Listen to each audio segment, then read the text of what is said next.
एक मोठी बातमी आपल्या समोर येते आहे. माणिकराव कोकाटेंची आमदारकी वाचली, शिक्षेला स्थगिती. सुप्रीम कोर्टाकडून सर्वोच्च न्याय.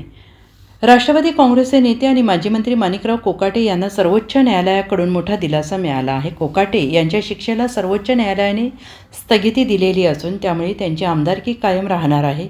सुनावणी पूर्ण होईपर्यंत कोकाटे यांना आमदार म्हणून अपात्र ठरवले जाणार नाही असं स्पष्ट करत सर्वोच्च न्यायालयाने राज्य सरकारला नोटीसही जारी केली आहे. बनावट कागदपत्रांच्या आधारे शासकीय सदनिका मिळवल्याप्रकरणी माणिकराव कोकाटे दोषी ठरले होते. या प्रकरणात त्यांना 2 वर्षांची शिक्षा सुनावण्यात आली होती. या प्रकरणी मुंबई उच्च न्यायालयाने कोकाटेंच्या अटकेला स्थगिती दिली, मात्र शिक्षा कायम ठेवली होती.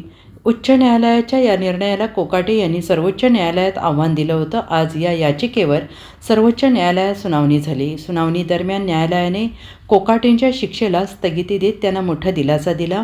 माणिकराव कोकाटे यांच्या शिक्षेला स्थगिती देण्यात आलेली आहे. आमदार म्हणून अपात्र ठरवलं जाणार नाही असं देखील सर्वोच्च न्यायालयाने म्हटलेलं आहे. याबाबत राज्य सरकारला नोटीस जारी करण्यात आलेली आहे. त्यामुळे सुनावणी होईपर्यंत माणिकराव कोकाटेंना दिलासा मिळाला आहे.